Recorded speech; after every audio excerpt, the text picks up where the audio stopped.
Assalamualaikum warahmatullahi wabarakatuh. Alhamdulillahirabbil alamin allazi faddala bani adama bil ilmi wal amali ala jami'il alam. Anak-anakku sekalian, siswa Madrasah Aliyah, khususnya Madrasah Aliyah Negeri 3 Palembang yang mudah-mudahan dirahmati Allah Subhanahu wa taala. Mari sebelum kita memulai pelajaran kita berdoa kepada Allah Subhanahu wa taala. Alhamdulillahirabbil alamin. Allahumma salli wa sallim ala nabiyyina Muhammad.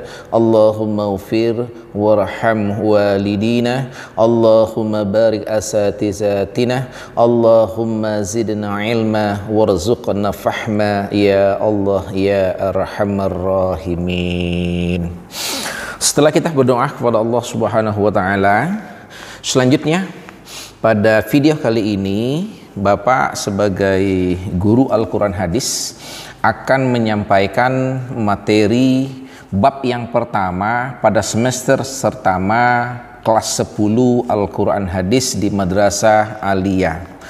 Ada dua materi, yang pertama berhubungan dengan masalah pengertian Al-Quran dan yang kedua adalah tentang nama-nama lain Al-Quran. Pada video kali ini insyaallah kita hanya akan membahas masalah pengertian Al-Quran baik secara istilah dan menurut pengertian secara bahasa dan menurut istilah. Anak-anak sekalian, Al-Quran ini adalah bahasa Arab dan istilah Al-Quran itu juga adalah dalam bahasa Arab. Ketika kita ingin mengetahui apa yang dimaksud dengan Al-Quran, maka kita juga harus kembali kepada pengertian yang disampaikan oleh ahli bahasa Arab. Nah, ada secara bahasa, ada beberapa pendapat ulama yang bisa kita sampaikan dan kita pahami tentang apa yang dimaksud dengan Al-Quran. Perbedaan pendapat ini bukan berarti mereka berselisih, tapi hanyalah saling melengkapi hazana pengertian Al-Quran sesuai dengan sudut pandang masing-masing. Kita lihat yang pertama, menurut Imam Lihyani, Al-Quran itu merupakan bentuk masdar dari fi'il, yaitu qara'a yaqra'u qur'ana. Qara'a telah membaca, yaqra'u sedang membaca, qur'ana itu artinya adalah bacaan. Kenapa dinamakan dengan bacaan? Karena memang Al-Quran adalah bacaan. Kemudian ditambah dengan alif lam. Alif lam ini menurut Profesor Dr. Quraisy Shihab namanya adalah alif lam tammah atau alif lam yang sempurna. Artinya ini adalah bacaan yang sempurna. Karena dalam bahasa Arab, apapun nama bentuk buku tulisan yang bisa dibaca itu secara bahasa bisa dikatakan sebagai Quran. Tapi ketika ditambah dengan alif lam, maka yang dimaksud adalah bacaan yang sempurna, dan itu yang sempurna itu satu-satunya hanyalah Al-Quran, wahyu Allah, kalamullah. Yang pertama, menurut Imam Lihyani, Al-Quran berasal dari kata qara'a yaqra'u qur'ana ditambah dengan alif lam menjadi Al-Quran, maknanya artinya adalah bacaan. Lalu yang kedua, menurut Imam Al-Asy'ari, Al-Quran agak beda dengan Imam Lihyani, berasal dari kata korona. Makna awalnya adalah menggabungkan sesuatu dengan yang lain. Kenapa Imam Al-Asy'ari mengambil nama dari kata korona, menggabungkan sesuatu dengan yang lain? Karena memang pada dasarnya Al-Quran itu adalah gabungan dari huruf demi huruf yang membentuk kalimat. Kemudian kalimat bergabung membentuk suatu surat, surat bergabung membentuk suatu kalimat bergabung membentuk suatu ayat, ayat bergabung membentuk surat, dan surat bergabung membentuk juz, dan nanti menjadi 30 juz. Sehingga menurut Imam Al-Asy'ari, Al-Quran itu berasal dari kata qarana yang artinya adalah menggabungkan sesuatu dengan yang lainnya, karena memang ayat-ayat Al-Quran itu terdiri dari gabungan-gabungan ayat yang membentuk surat dan nanti pada akhirnya membentuk Al-Quran secara utuh. Lalu yang ketiga, menurut Imam Al-Juzais, Al-Quran itu berasal dari kata al-qar'u, ay bimana al-jam'u. Al-Quran itu berasal dari kata al-qar'u yang maknanya adalah al-jam'u, artinya mengumpulkan. Hampir sama dengan Imam Al-Asy'ari tadi, menggabungkan. Nah, kalau al-jam'u itu adalah gabungan. Karena itu tadi, karena Al-Quran terdiri dari susunan huruf demi huruf yang membentuk kalimat, kalimat tersusun membentuk suatu ayat, ayat tersusun membentuk surah, surah tersusun membentuk juz, dan nanti terbentuklah Al-Quran yang sempurna. Lalu menurut Imam Al-Farrah, Al-Quran berasal dari kata qarina, jamaknya adalah al-qara'in. Qarina artinya adalah isyarat atau petunjuk. Nah, kayaknya Imam Al-Farrah lebih melihat makna asal kata Al-Quran ini dari salah satu sifat Al-Quran itu sebagai petunjuk, sebagai isyarat bagi manusia dalam kehidupan sehari-hari ini. Jadi menurut Imam Al-Farrah artinya adalah berasal dari kata qarina yang maknanya awalnya adalah petunjuk atau indikasi atau indikator. Lalu berikutnya, menurut Imam Syafi'i, nah ini yang menarik, menurut Imam Syafi'i, Al-Quran tidak berasal dari kata apapun, tapi ini adalah satu nama khusus yang ditentukan langsung oleh Allah Subhanahu wa Ta'ala. Jadi dalam Al-Quran menunjukkan syahrul Ramadan allazi unzila fihil Quran. Nah, penyebutan Quran atau Al-Quran ini itu dipilihkan langsung oleh Allah Subhanahu wa Ta'ala, sehingga menurut Imam Syafi'i tidak berasal dari kata apapun. Jadi sudah ada 4 pendapat. Sebagai tambahan, Ustadz Adi Hidayat mengatakan bahwa Al-Quran itu berasal dari kata al-qur'u. Al-qur'u itu artinya adalah suara yang terdengar. Jadi apabila kita memukul sesuatu, bunyi suara, nah itu dinamakan dengan al-qur'u. Qur'u itu adalah suara yang terdengar. Kemudian apabila kita mengeluarkan suara khusus agar bisa didengar oleh orang lain, dibaca secara khusus, berubah menjadi qiraah. Qiraah itu adalah suara yang diperdengarkan agar bisa didengarkan oleh orang. Jadi bacaan yang diperdengarkan untuk orang banyak itu dinamakan dengan qiraah. Apabila suatu bacaan itu dibaca berulang-ulang terus-menerus dinamakan dengan Quran. Itu dinamakan dengan Quran dan ditambah dengan alif lam. Fungsi alif lam di sini menurut Ustadz Adi Hidayat adalah untuk menunjukkan kekhusyukan Al-Quran dibandingkan dengan bacaan biasa. Karena sebagaimana kita ketahui, banyak khasnya, banyak khususnya Al-Quran ini sebagai mukjizat dari Allah Subhanahu wa Ta'ala. Dan salah satunya adalah Al-Quran ini apabila dibaca itu tidak pernah membuat orang pusing, tidak bisa membuat orang stres dan terasa enak. Beda dengan yang dituliskan oleh manusia. Kita baca tapi kadang kita sulit menghafalnya. Saya secara pribadi sampai sekarang walaupun setiap upacara itu membaca Undang-Undang Dasar 1945, tapi kalau baca sendirian itu agak sulit. Tapi beda dengan Al-Quran, dia adalah kalamullah, firman Allah, jadi mudah dibaca dan bila diulang-ulang anehnya itu tidak membuat seseorang menjadi bosan apalagi stres. Makanya jangan pernah berkata bahwa jangan terlalu banyak membaca Al-Quran, jangan terlalu banyak menghafal Al-Quran, nanti anak kita stres. Tidak mungkin. Belum ada dalam sejarahnya seseorang, baik anak-anak, orang tua, muda dari negara manapun yang stres atau pusing karena membaca Al-Quran. Buktinya kita sampai sekarang setiap hari baca Al-Quran tidak ada yang stres, malah justru Al-Quran bisa mendatangkan ketenangan kepada kita. Anak-anakku sekalian, intinya Al-Quran menurut bahasa ini itu ada 5 pendapat. Yang pertama, menurut Imam Rayhani, Al-Quran berasal dari kata qara'a yaqra'u qur'ana, artinya bacaan. Menurut Imam Al-Asy'ari berasal dari kata qarana, artinya menggabungkan.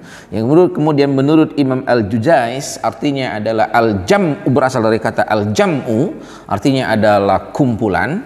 Menurut Imam Al-Farrah artinya adalah qarina, maknanya adalah indikasi atau petunjuk. Menurut Imam Syafi'i itu maknanya adalah Al-Quran tidak berasal dari kata apapun. Dan nomor 6 sebagai tambahan itu oleh Ustadz Adi Hidayat, Al-Quran itu adalah suatu bacaan yang dibaca secara khusus dan secara berulang-ulang.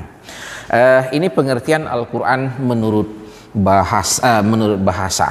Nah, anak sekalian, sekali lagi, walaupun terkesan berbeda, tapi ini bukan berselisih, tapi ini menunjukkan khazanah pemikiran bagi kita. Walaupun banyak seperti ini, secara umum orang lebih banyak mengartikan Al-Quran secara bahasa ini adalah bacaan yang sempurna. Selanjutnya kita akan masuk pada pengertian Al-Quran menurut istilah. Nah, ada beberapa pendapat ulama. Yang pertama, kita akan lihat bagaimana pendapat Syekh Muhammad Khudri Bait. Syekh Muhammad Khudri Bait berkata bahwa Al-Qur'anu huwal lafzul arabiyyu, Al-Quran itu adalah kalamullah, firman Allah berbentuk lafaz dalam bahasa Arab. Al-munazzalu ala Muhammadin sallallahu alaihi wasallam, yang diturunkan kepada Nabi Muhammad sallallahu alaihi wasallam, litadabburi, yang tujuannya untuk bisa dipahami isinya, wa tazakkuri, dan untuk diingat isinya itu, al-manqulu mutawatirah, yang itu disampaikan dari zaman Nabi itu secara mutawatir. Wa huwa ma daffatainil mabdu'u bi suratil Fatihah wal mahtumu bi suratin Nas, dan tertulis dalam mushaf diawali dengan surah Al-Fatihah dan diakhiri dengan surah An-Nas. Imam Syekh Muhammad Khudri Bait ini menekankan Al-Quran itu yang pertama adalah firman Allah dalam bahasa Arab, yang kedua diturunkan kepada Nabi Muhammad, ketiga tujuannya adalah untuk dipelajari dan sebagai peringatan bagi manusia, yang keempat disampaikan secara mutawatir, diawali surah Al-Fatihah dan diakhiri oleh surah An-Nas. Ini menurut Imam Muhammad Khudri Bait atau Syekh Khudri Bait.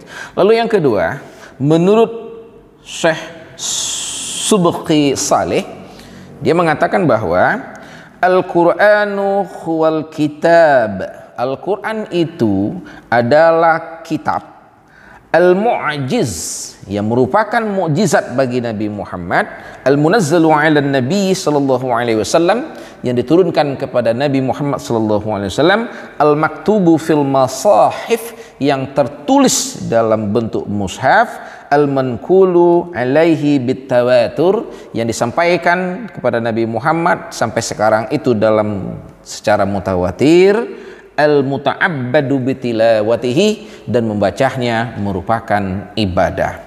Kelihatan dari istilah ini, Imam Subhi Saleh menekankan ada beberapa. Satu, Al-Quran ini adalah mukjizat. Apa itu mukjizat? Nanti akan kita bahas insyaallah. Yang kedua, diturunkan kepada Nabi Muhammad. Yang ketiga, ditulis dalam bentuk mushaf. Yang empat, disampaikan secara mutawatir. Dan yang kelima, membacanya merupakan ibadah. Yang nomor tiga, Al-Quran menurut Syekh Muhammad Abduh, ini Al-Quran itu adalah Al-Kitabu huwal Qur'anul maktubu fil masahif. Kitab ini adalah Al-Quran yang tertulis dalam bentuk mushaf, al-mahfuzu fi suduri man ghana bihifzihi minal muslimin, yang tersimpan di dalam hafalan kaum muslimin. Syekh Muhammad Abduh menekankan istilah Al-Quran itu dengan beberapa. Yang pertama adalah ditulis dalam bentuk mushaf, kemudian dihafal dalam dada orang Islam. Anak-anakku sekalian, walaupun kelihatan berbeda, menurut pengertian secara istilah ini, tapi pada dasarnya merujuk kepada Al-Quran dengan karakteristik pandangan mereka masing-masing. Kalau seandainya kita mengumpulkan, maka pengertian Al-Quran menurut ulama itu, pertama, semua mereka sepakat bahwa Al-Quran ini adalah kalamullah. Bisa istilahnya kalamullah, kalimat Allah, atau wahyu dari Allah Subhanahu wa taala. Yang kedua, Al-Quran disepakati adalah bahasa Arab. Jadi terjemahan itu bukan Al-Quran. Selanjutnya disampaikan kepada Nabi Muhammad SAW. Karena kita tahu wahyu diturunkan kepada para nabi dan para rasul, itu kadang disusun, ada yang namanya dalam bentuk kitab Taurat, kitab Injil, Zabur, tapi yang diturunkan khusus kepada Nabi Muhammad inilah dinamakan dengan Al-Quran. Kemudian Al-Quran itu disampaikan secara mutawatir. Mutawatir itu artinya diketahui serta disampaikan secara meluas oleh orang banyak yang menurut adat mereka mustahil berbohong. Dan tidak ada satupun yang tidak sepakat dengan apa yang mereka ketahui, yang mereka hafal. Jadi ketika Nabi Muhammad mendapat wahyu dari malaikat Jibril, Nabi Muhammad menyampaikan di hadapan para sahabatnya, bisa jadi ada 100, 200 atau berapa, lalu kemudian masing-masing menyampaikan ke sahabat-sahabat yang lain yang tidak ada pada pertemuan pertama di majelis Rasulullah. Nah, inilah dinamakan dengan mutawatir, disampaikan dari jalur yang banyak, dari jumlah orang yang banyak, yang mustahil mereka berbohong. Kemudian nanti Al-Quran itu ditekankan oleh para ulama, membacanya adalah beribadah. Ini khas Al-Quran, khususnya Al-Quran ini adalah membacanya ibadah.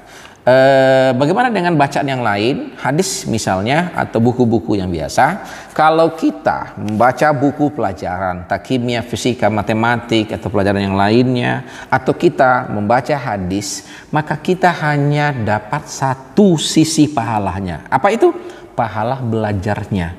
Tapi ketika kita membaca Al-Quran, maka itu dapat pahala belajarnya, dan yang utama tentunya pahala membacanya.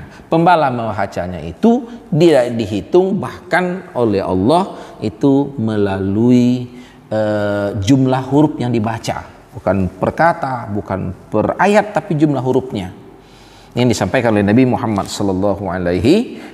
Anak-anak sekalian, kelihatan oleh kita ada beberapa persyaratan tadi yang disepakati oleh ulama. Maka sebenarnya kita bisa membuat istilah berdasarkan pemahaman kita di awal bahwa Al-Quran itu adalah kalamullah atau firman Allah yang disampaikan kepada Nabi Muhammad SAW, yang itu merupakan mukjizat, disampaikan secara mutawatir, secara mutawatir, tertulis dalam mushaf mulai dari surah Al-Fatihah sampai An-Nas. Nah, sebagai tambahan dari Bapak, sebagai sumber utama ajaran Islam dan serta membacanya merupakan ibadah. Nah, dari kedua pemahaman ini, dari pemahaman menurut bahasa dan istilah, kelihatan oleh kita bahwa Al-Quran ini istimewa. Al-Quran bukan bacaan biasa, karena dia datang dari Allah Subhanahu wa taala. Sehingga Al-Quran ini itu mempunyai keistimewaan tersendiri. Dialah dari Allah, mulia. Coba perhatikan, ketika Allah menurunkan Al-Quran dari Lauhul Mahfuz, yang dipilih untuk membawanya itu adalah malaikat Jibril. Tadinya malaikat Jibril statusnya sama dengan malaikat yang lain, tapi ketika dipilih oleh Allah untuk menurunkan wahyu, membawa wahyu dari Lauhul Mahfuz ke langit yang pertama, yang disimpan dari Baitul Izzah, dan kemudian nanti disuruh untuk menyampaikan secara bertahap kepada Nabi Muhammad, status malaikat Jibril langsung berubah menjadi Sayyidil Malaika, penghurunya para malaikat. Nabi Muhammad yang diberikan amanah untuk menyampaikan Al-Quran ini, statusnya merubah menjadi Sayyidul Anbiya wal Mursalin, penghulu para nabi dan para Rasul. Langsung dimuliakan oleh Allah Subhanahu wa taala. Bahkan harinya Al-Quran disepakati diturunkan pada tanggal 17 Ramadan pada hari Jumat. Coba perhatikan, diturunkan pada bulan Ramadan, maka Ramadan juga berubah statusnya menjadi Sayyidus Syuhur atau penghulu bulan-bulan. Kemudian diturunkan pada malam Jumat, dan malamnya itu menjadi malam yang istimewa, bahkan malam yang paling istimewa, yaitu Lailatul Qadar, malam Qadar, yang menurut informasi Al-Quran satu malam itu lebih mulia dari 1000 malam yang lainnya. Ini kemuliaan yang didapat dari Al-Quran. Anak-anak sekalian, sebagai tambahan, ada beberapa istilah yang sering muncul di kita. Ada kadang orang menyebutkan Al-Quran, ada mushaf. Apa sih bedanya ini?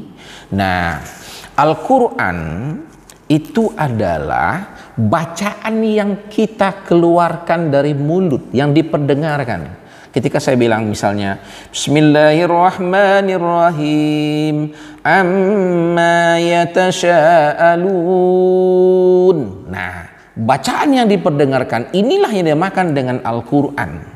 Apabila dia dituliskan dalam bentuk buku, berubah namanya dengan sahifah atau suhuf. Apabila dia terkumpul banyak, menjadilah dia mushaf Al-Quran. Jadi beda ya antara Al-Quran dengan mushaf Al-Quran. Ketika dia dibaca, diucapkan, terdengar suaranya, itulah yang dinamakan dengan Al-Quran. Apabila sudah tertulis dalam sebuah buku dan tidak dicampur sedikit pun mulai dari surah Al-Fatihah sampai An-Nas, tidak bercampur dengan bahasa apapun, dengan tulisan apapun, itulah yang dinamakan dengan mushaf Al-Quran. Ini contohnya mushaf Al-Quran. Ya. Nah, keduanya harus dimuliakan, baik itu bacaan Al-Qurannya dan juga tentunya adalah mushaf Al-Quran. Kita juga bisa melihat kemuliaan Al-Quran ini sangat-sangat luar biasa. Satu, sesuai dengan namanya Qur'ana, bacaan yang diulang-ulang, maka sampai hari ini Al-Quran adalah bacaan yang paling banyak dibaca oleh manusia di muka bumi ini. Al-Quran adalah bacaan kitab yang paling banyak dihafal oleh manusia di muka bumi ini. Bahkan yang menghafalnya bukan hanya orang yang mengerti bahasa Arab, tapi dari negara-negara yang tidak paham bahasa Arab seperti Indonesia, itu juga bisa menghafalnya dengan sangat mudah. Anak kecil bisa menghafalnya, orang tua bisa menghafalnya, anak muda apatah lagi bisa menghafalnya. Bahkan orang-orang yang kita anggap punya kelainan dari lahir secara pemikiran, seperti kadang anak yang autis kadang juga bisa menghafal Al-Quran. Inilah sangat luar biasanya Al-Quran. Anak-anak sekalian, Al-Quran karena dia istimewa, maka juga harus diperlakukan dengan secara istimewa, tidak sembarangan. Bahkan membacanya juga punya tata cara baca tersendiri. Bagaimana cara bacanya? Itu dikenal dengan ilmu tajwid. Kapan harus didengungkan idgham, kapan harus dijelaskan ikhfa, kapan harus difalingkan iqlab, kapan harus diteruskan wasol, kapan harus berhenti waqaf, kapan harus dipanjangkan emad. Ini menunjukkan bahwa Al-Quran adalah sempurna, mulia, dan khusus oleh Allah Subhanahu wa Ta'ala untuk kita. Anak-anak sekalian, sampai di sini dulu untuk pertemuan pertama ini, masalah pengertian Al-Quran menurut bahasa dan istilah. Mudah-mudahan setelah kita tahu ini Al-Quran, ini kemuliaannya secara bahasa dan istilah, ini keunikannya, mudah-mudahan kita sadar bahwa Al-Quran beda dengan wahyu, dengan bacaan biasa, dan Al-Quran harus punya keistimewaan sendiri. Mudah-mudahan kita semakin cinta kepada Al-Quran, menyayangi Al-Quran, dan bisa menjadikannya sebagai petunjuk dalam hidup kita. Mudah-mudahan Allah merahmati kita. Wassalamualaikum warahmatullahi wabarakatuh.